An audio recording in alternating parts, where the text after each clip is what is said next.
There are many examples of famous people who were born on the exact same date in history. In astrology, these people are known as astrological twins.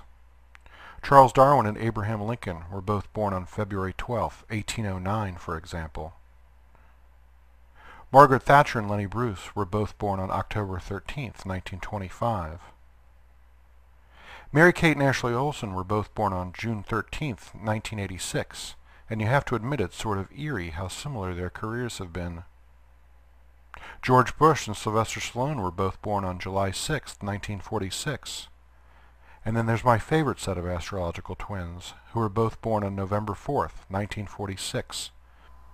I'm talking, of course, about Laura Bush and Robert Mapplethorpe. They make a cute couple.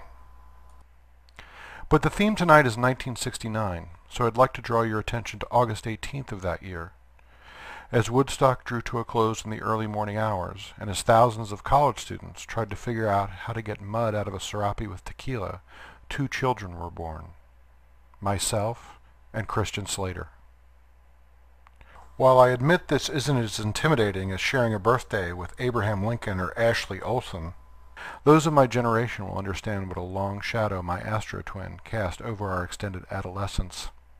He played nude cricket with Winona Ryder, he had sex in a phone booth with Patricia Arquette, and I think we all knew something pretty special was going on with Brad Pitt in Interview with the Vampire. By comparison, my own life seems somehow less rewarding, but in recent years I've sensed the tide turning. Christian Slater's fortunes waned as my own, just by staying out of jail, seemed to wax.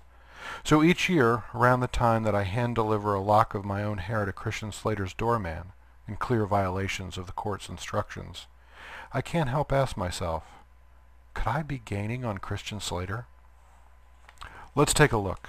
1980, Slater makes his Broadway debut opposite Dick Van Dyke in a revival of The Music Man. What was I doing? I have no idea. I was 11. 1986, Slater stars in The Name of the Rose, the Umberto Eco adaptation with Sean Connery. Me? I received this Voice of Democracy award from the Ralph Fulton VFW and Ladies Auxiliary. That's post 6323, if you'd like to check. 1987, unlike Christian Slater, I graduate from high school. Slater attended Dalton but did not graduate. 1988, loser dropout Christian Slater stars in Heathers with Winona Ryder. Oh, Winona. Slater later got his degree and now encourages children to stay in school, presumably so they can avoid romances with Winona Ryder. Not sure that's going to work. 1989, Slater leads sheriff's deputies on a car chase in West Hollywood and is eventually charged with evading police, driving under the influence, assault, and driving with a suspended license. Meanwhile, I'm stopped while peeing on the front of a 7-Eleven in Erlanger, Kentucky, but I managed to escape. Although actually the guy let me go because I was so pitiful. 1994, I get a passport for my first trip to Europe. Although, not to be outdone, Slater is arrested at JFK for trying to bring a gun on a flight to Los Angeles, and we enter the dark period. 1997, on August 11th, just 1 week before our 28th birthday, Slater attacks his girlfriend while high on alcohol and heroin. After fighting with police and screaming, "The Germans are coming and they will kill us," he's arrested and charged with battery and assault with a deadly weapon, and eventually serves 59 days of a 3-month jail term. 2003. Adding insult to injury, I'm sure, Slater is assaulted by his supermodel wife, Ryan Hayden, at the Hard Rock Cafe in Las Vegas, but at least she goes to jail this time. I met my wife this same year, and she doesn't even like to gamble. 2005. Slater allegedly gropes some random woman and later that year falls off Paris Hilton's neighbor's roof, in perhaps my favorite work by the actor since True Romance. 2008, Slater bursts back on the scene, starring in the aptly titled My Own Worst Enemy, which is canceled after 9 episodes.